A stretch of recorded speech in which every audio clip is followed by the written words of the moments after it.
Potencial. Hablando de potencial humano, ¿alguna vez se han preguntado a qué se debe la gran disparidad de resultados y desempeño entre una persona y otra? Una persona que percibe $250,000 anuales no es 10 veces más astuta ni mejor que una persona que percibe $25,000 anuales. ¿Por qué la diferencia de 10 veces sus ingresos? Y si tomamos a una persona que percibe $2,5 millones al año, ¿será esa persona 100 veces mejor, más astuta que la persona que gana $250,000? Imposible.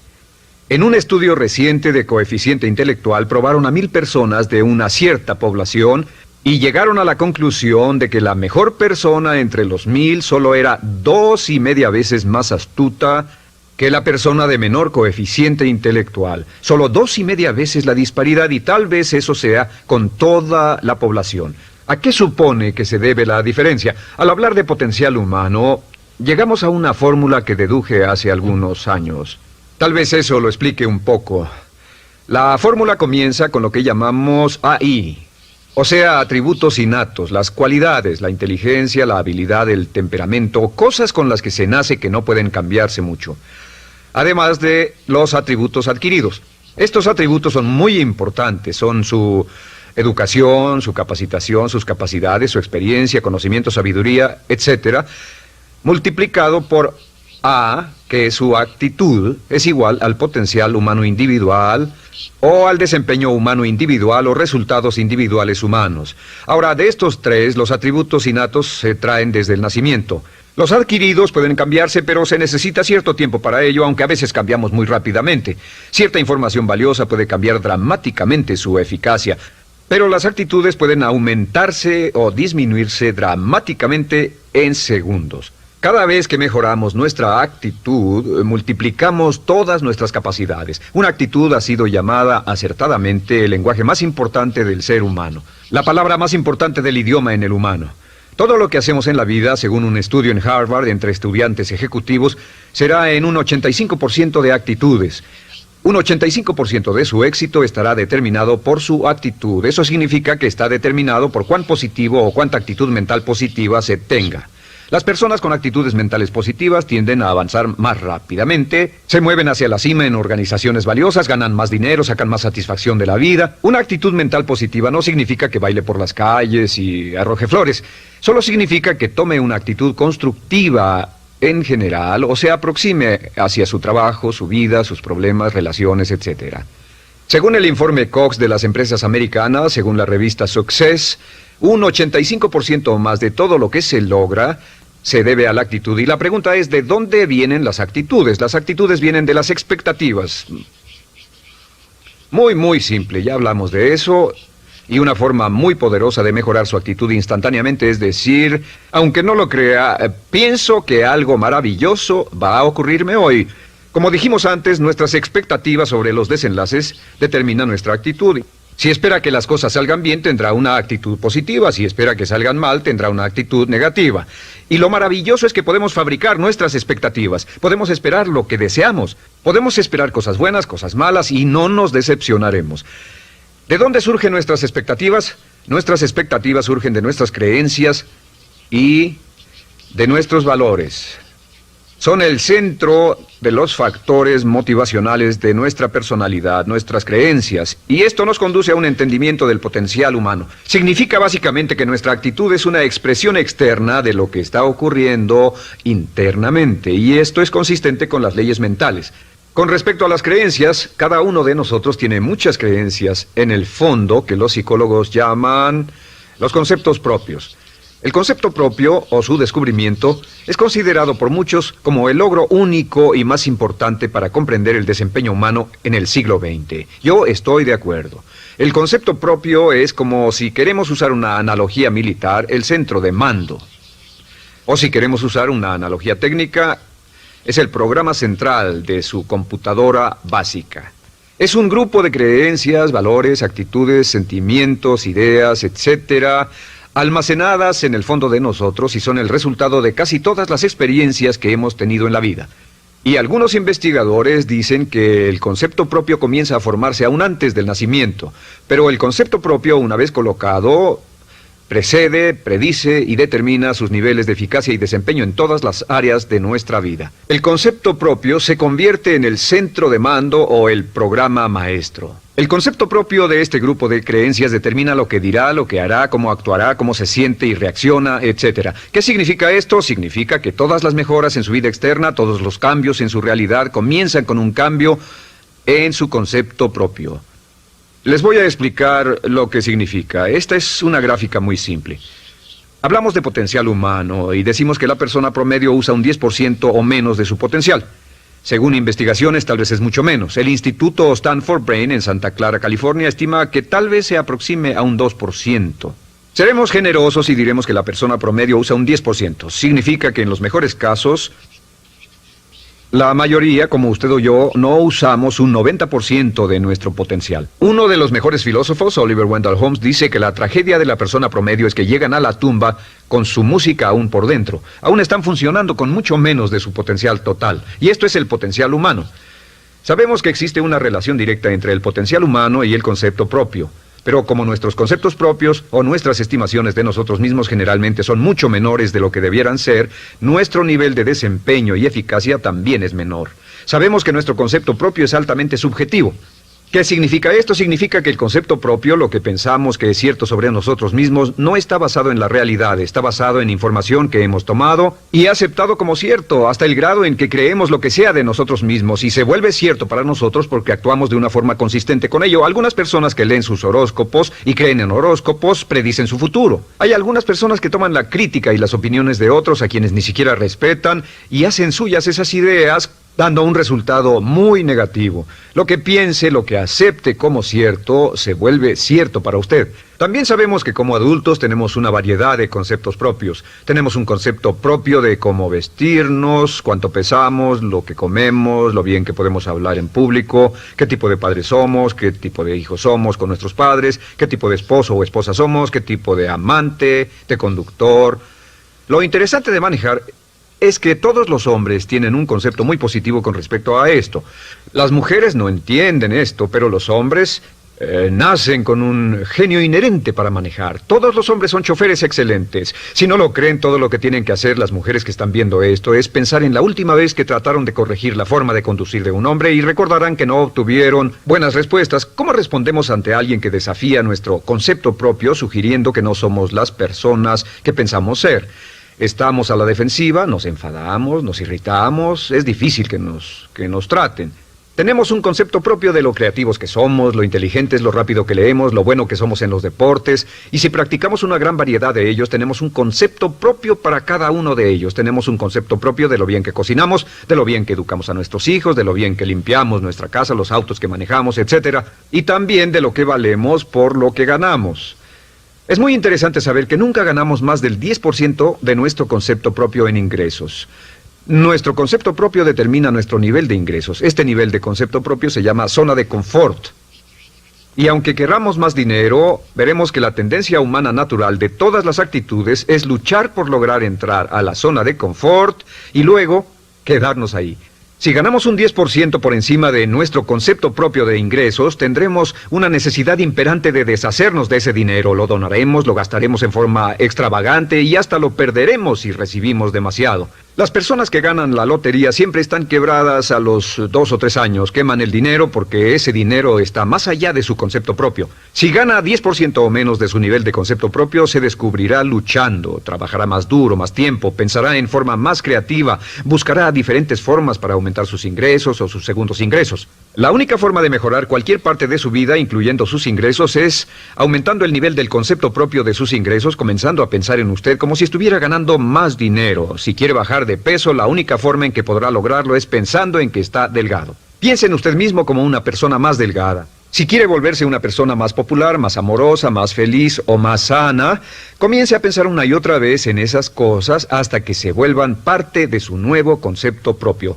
Hablaremos de eso más adelante. Es una parte esencial de la programación de su mente hacia el éxito. Su concepto propio global está determinado por el promedio de sus conceptos propios en las áreas que considere importantes. Ahora, su concepto propio está formado de 3 partes críticas. La primera parte del concepto propio es el ideal propio. El ideal propio es la persona que más desearía ser, es su idea de lo que constituye un ganador, es su visión ideal de lo mejor que puede ser usted. Nada más, una de las cosas que sabemos de las personas con éxito es que las personas con éxito tienen ideales propios muy claros, ideales claros de quién quieren ser en el futuro. Las que no tienen éxito tienen ideales muy vagos. El número 2 es la autoimagen. La autoimagen es como un retrato de cómo se ve a sí mismo y lo que piensa de sí mismo. La autoimagen es el espejo interno, es como se percibe a sí mismo ahora en su desempeño actual, en forma cotidiana. La tercera parte es su autoestima. Su autoestima es cómo se siente consigo mismo. Cómo se siente consigo mismo es la fuerza motriz, el motor, la fuerza poderosa dentro de su subconsciente. Es la fuerza de energía dentro de su concepto propio y determina casi todo lo que le pasa. La mejor definición de autoestima es cuánto se agrada a sí mismo.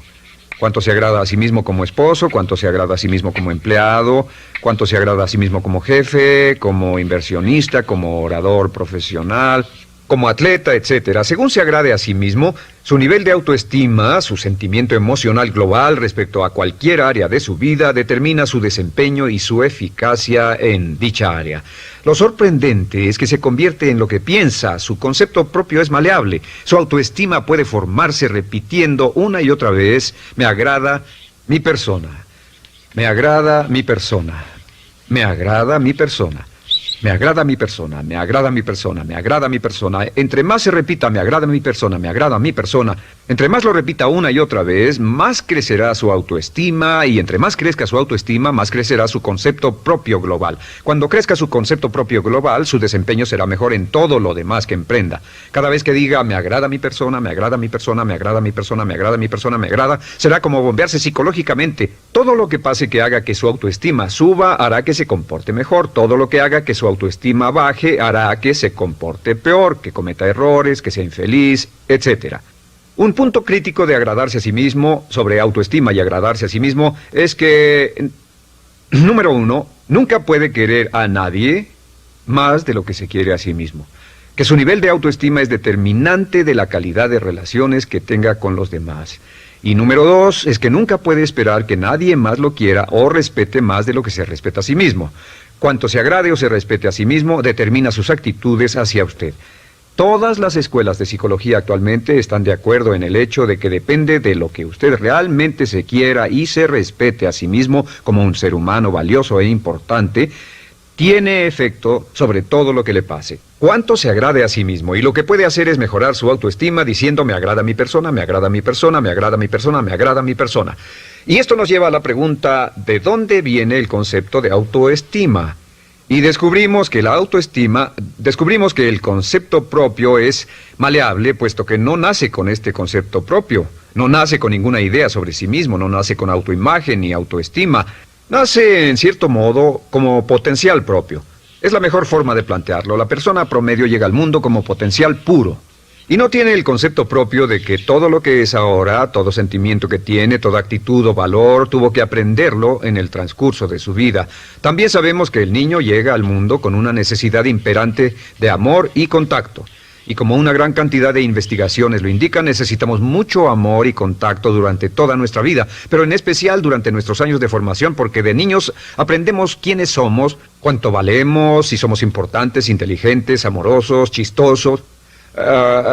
Todo esto lo aprendemos por la forma en que nuestros padres nos tratan. Si nuestros padres, nuestros parientes, tíos o tías, en especial nuestros padres, nos tratan como si fuéramos realmente importantes, crecemos pensando que somos realmente importantes, pero si nuestros padres no lo hacen, pasa algo más. Sabemos que los primeros años de vida son los más importantes para el desarrollo del concepto propio, que un niño comienza a partir de cero. El niño nace sin saber quién es él o ella. Son sumamente valiosos el primero, segundo, tercero, cuarto y quinto años de vida. Algunos psicólogos pensaban que eran los 5 primeros años, pero ahora dicen que son los 3 primeros años. En sus 3 primeros años de vida el niño aprende quién es y dicen que si se les da suficiente cantidad y buena calidad de amor en los 3 a 5 primeros años, los prepara usted de por vida. Los coloca en una base sólida de autoestima y confianza en sí mismos, valor e importancia realmente. Existe una relación directa entre la calidad y la cantidad de amor y el desarrollo de una personalidad sana. Entre más amor, amor incondicional, reciba un niño en sus años formativos, más fuerte será la base de su personalidad. El reverso de la educación es que casi todos los problemas de psicosis, neurosis, perturbaciones de la personalidad y problemas de comportamiento surgen de los problemas que se tengan con el concepto propio. Ahora observemos a los adultos. Aquí está nuestra personalidad adulta. Si nos observamos, podemos llegar a reparar nuestras bases, por así decirlo, repitiéndonos una y otra vez: me agrada mi persona, me agrada mi persona, me agrada mi persona, y llevamos ese concreto reparador hacia la base de nuestra personalidad. Los niños necesitan el amor como las rosas necesitan la lluvia. Los niños que carecen de amor a menudo mueren por escasez de amor. Es una enfermedad llamada marisma. Ahora, ¿qué más sabemos sobre los niños? Sabemos que los niños llegan al mundo con dos atributos notables. El primero es que no sienten temor. Los niños nacen sin temores. No temen a nada excepto a caerse y a los ruidos fuertes. Y esto se expresa en sus actitudes: yo puedo. Los niños llegan al mundo pensando que pueden hacer cualquier cosa, y quien haya criado a un niño hasta la edad de 3, 4 o 5 años sabe que debe pasar esos primeros años evitando que se maten, porque son como pilotos japoneses, porque no le tienen miedo a nada. Su segundo atributo es que llegan al mundo totalmente espontáneos. Dicen lo que quieren, hacen lo que quieren, son totalmente desinhibidos.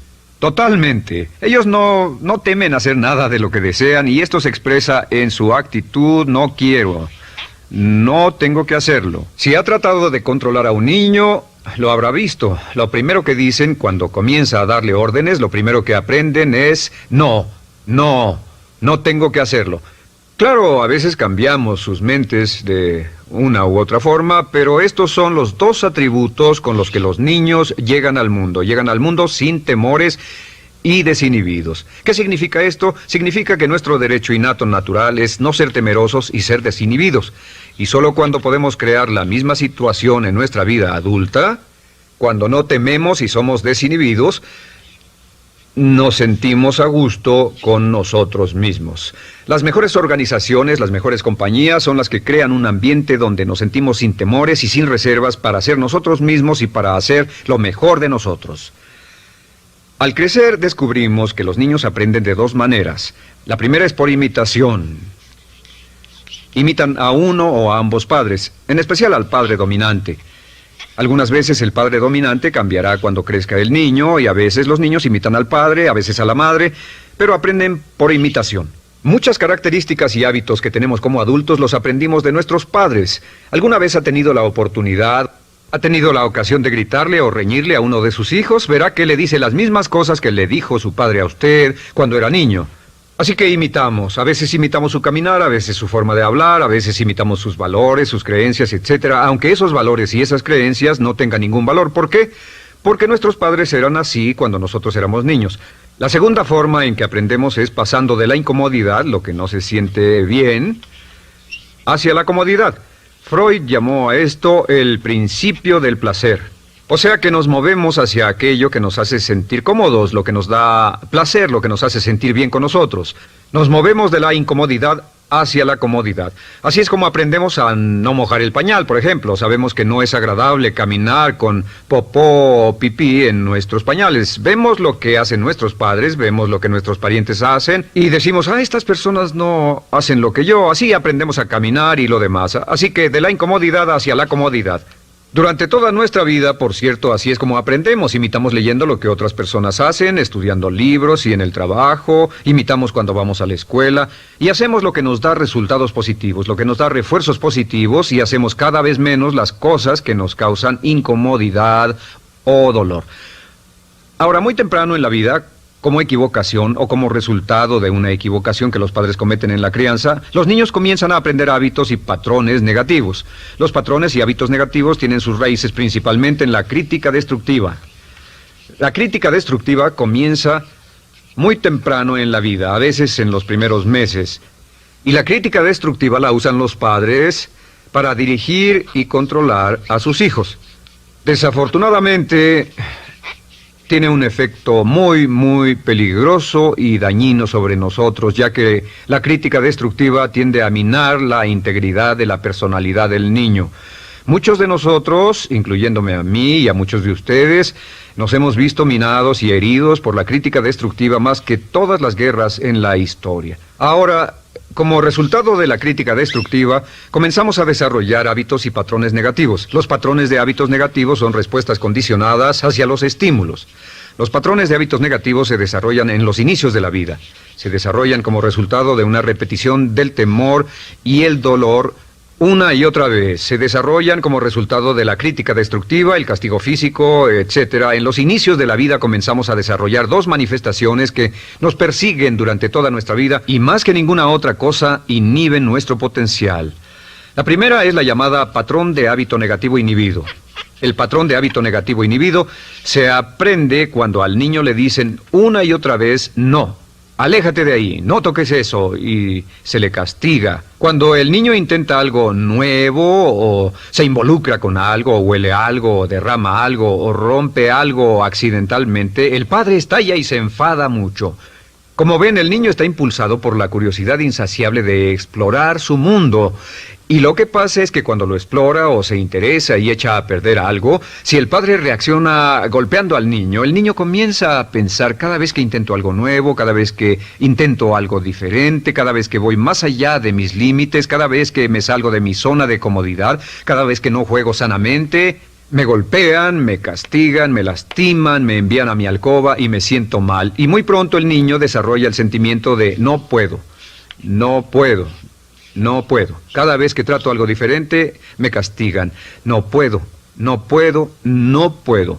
Es como la respuesta de Pavlov. Pavlov sonaba la campana y le daba de comer a un perro, y el perro salivaba, y Pavlov alimentaba al perro. Mientras sonaba la campana, el perro salivaba y siguió haciendo eso, y después Pavlov solo sonaba la campana y el perro salivaba. Lo que pasa en la vida adulta es que esto crea lo que llamamos temor al fracaso. El temor al fracaso es una respuesta condicionada a un proceso de crítica destructiva que ocurre en los primeros 5 o 6 años de la vida. El temor al fracaso automáticamente nos activa, nos sentimos ansiosos, tensos, intranquilos, sentimos presiones y estrés en nuestro plexo solar, sentimos ganas de retirarnos del evento y el temor al fracaso es la razón principal por los fracasos en la vida adulta. Es la razón principal por la que evitamos cumplir plenamente nuestro potencial. De hecho, todos los patrones de hábitos negativos se experimentan en el cuerpo físico. Puedes saber cuál es un patrón de hábito negativo porque se siente en el cuerpo físico, precisamente. El patrón de hábito negativo inhibido, el temor al fracaso, el no puedo, ocurre primero que todo en el plexo solar. ¿Ha tenido la ocasión donde debe hablar frente a un grupo, debe ir a una revisión de su desempeño o debe hacer una llamada determinante? Primero su plexo solar se aprieta. Si el temor continúa, su respiración se acelera. Su corazón comienza a latir apresuradamente, su frecuencia respiratoria aumenta y le duele la cabeza como migraña en la parte frontal, su garganta se le cierra y no puede hablar y se le seca la boca por completo. Y como se pone tan tenso y asustado, va corriendo al baño. Estas son todas las manifestaciones. No hay peligro físico, pero sí peligro psicológico, una respuesta condicionada. Cuando sentimos estas cosas, la tendencia es retirarse de la situación que las ocasiona y es la razón por la que no logramos mucho si retrocedemos. Es muy importante. El segundo patrón de hábitos negativos es el compulsivo. El patrón de hábito negativo compulsivo se aprende cuando a los niños se les dice una y otra vez, más vale que lo hagas. Si no lo haces, tendrás problemas o me las pagarás. A los niños se les convierte en recipientes del amor condicionado. Los padres no intentan hacer esto, pero lo que hacen es sugerirle al niño, no te amo. Por lo tanto, no estás a salvo, a menos y hasta que hagas lo que yo quiero. El niño crece sintiendo, tengo que hacer lo que quiera mi mamá. Debo complacerla, debo complacer a papá, debo complacer a los demás, debo complacer a mis parientes y a veces debo complacer a mis semejantes, debo complacer a mis maestros, debo complacer a todo el mundo y crecen con esto, debo. No puedo hacer lo que quiero hacer, debo hacer lo que complace a las demás personas. Este patrón de hábito negativo muy temprano en la vida se traduce en el temor al rechazo. El temor al rechazo lo experimentan los hombres como adultos como un comportamiento tipo A. Hablaremos del comportamiento tipo A posteriormente. El comportamiento tipo A es una necesidad compulsiva o excesivamente compulsiva de complacer de algún modo a alguien sin normas de comportamiento, prácticamente sin pensarlo. El temor al rechazo nos impulsa, nos hace muy sensibles a las necesidades de los demás. Hacemos cosas que otras personas quieren, no hacemos lo que nosotros queremos. Siempre estamos tratando de complacer a los demás. Tenemos preocupaciones o nos importan las opiniones, sentimientos y actitudes de otros hasta el punto donde ocultamos nuestras necesidades. El temor al rechazo se siente en la columna del cuerpo. Se divide el cuerpo a la mitad y se siente hacia abajo en la mitad posterior del cuerpo. El primer lugar donde comienza a sentirse el temor al rechazo es generalmente en los hombros y el cuello. Nos sentimos entumidos, duros, tensos. Cuando tenemos mucho que hacer sentiremos un estrés tremendo en la columna. Los músculos se estiran en la parte posterior. A veces se manifestará como flebitis y venas varicosas y a menudo nos darán dolores de cabeza en la parte posterior de esta porque las arterias carótidas que llevan la sangre hasta la cabeza, los músculos a su alrededor se contraen y la cantidad de sangre que fluye hacia la cabeza fluye más lentamente y se siente un terrible dolor de cabeza en la parte posterior. Estos dos temores, los patrones de hábitos negativos compulsivos, el compulsivo y el inhibitorio, son resultado de la crítica destructiva, el gran destructor de la personalidad que nos persigue durante toda la vida. Y lo maravilloso de todo esto es que como son patrones de hábitos aprendidos, podemos olvidarlos. Podemos acabar con el temor al fracaso que nos detiene. Podemos acabar con el temor al rechazo que hace que hagamos cosas que complacen a los demás en vez de complacernos a nosotros, trabajando con nuestra propia autoestima. Porque existe una relación inversa entre la autoestima y el patrón de hábitos negativos. Porque entre más se agrade a sí mismo, menos teme al fracaso. Entre más se agrade a sí mismo, menos teme al rechazo. Entre más se agrade a sí mismo, menos temerá a cualquier cosa. Y si sigue repitiendo, me agrada mi persona, me agrada mi persona, me agrada mi persona una y otra vez, si sigue diciendo esto, con el tiempo su autoestima sube más y más y más y más y sus temores desde luego bajan. Cuando su autoestima sube, sus temores van en dirección opuesta. Ahora, ¿cómo enfrentar la crítica destructiva si debe criticar a otras personas? Pues eso es muy simple. Muchos padres nos han preguntado eso. ¿Cómo se controla a los niños? Una de las claves para controlar a los niños es dirigirlos para que hagan algo constructivo en lugar de hacer algo destructivo. Otra cosa que debe recordarse es que lo que quiere hacer es que quiere dar una crítica informativa, crítica constructiva, lo que significa que se les dice a los niños lo que pueden hacer o a los adultos lo que pueden hacer mejor. Todo el propósito de dar retroalimentación de cualquier tipo es mejorar el desempeño. Si es padre o si es jefe o si es una persona en una relación, si una persona está haciendo algo malo o inadecuado, todo el propósito de darles cualquier tipo de retroalimentación es para que puedan hacerlo mejor. Sin embargo, existe una relación directa entre la autoestima y la crítica destructiva. Cada vez que se critica a una persona, su autoestima baja. Y cada vez que su autoestima baja, su habilidad para desempeñarse baja. Si critica a una persona en forma destructiva demasiado tiempo, llegará a un punto donde no intentarán nada. Se convierte en lo que llamamos hipersensible. Un adulto hipersensible es aquel que no puede aceptar críticas de nadie. Un adulto hipersensible es una persona que está muy tensa, ansiosa, si siquiera sugiere que no está haciendo lo correcto. Si trata con un adulto hipersensible, la clave es sentarlo y recordar 4 cosas. Número 1, comenzar con alabanzas. Número 2, proteja la autoestima de la persona a toda costa. Número 3, discuta el desempeño y no a la persona. Hable del comportamiento más que de la persona. Y número 4 es enfocarse hacia el futuro en vez de en el pasado. Enfóquese hacia lo que va a hacerse en forma diferente en el futuro en vez de lo que pasó en el pasado. ¿Por qué? Una razón muy simple, porque una persona no puede controlar el pasado. Al no poder controlar el pasado, cualquier crítica de lo que han hecho en el pasado les da un estrés tremendo y frustración. Así que, en resumen, la clave del éxito en la vida es una actitud mental positiva. Una actitud mental positiva se basa en expectativas de éxito, de una serie de expectativas positivas. Esa serie de expectativas positivas se basa en sus creencias y en su concepto de sí mismo. El centro de su concepto propio que determina su eficacia en la vida es su autoestima, y su autoestima se mide por cuanto se valore a sí mismo. Las dos cosas que nos frenan más que nada son el temor al fracaso y el temor al rechazo. Y uno de nuestros secretos centrales de éxito es este: Conviértase en un organismo generador de autoestima perpetua. Haga continuamente cosas para usted mismo, hacia sí mismo en su vida, que hagan que se agrade a sí mismo, que se ame, que se acepte, que se respete, que hagan que se sienta fantástico con usted mismo.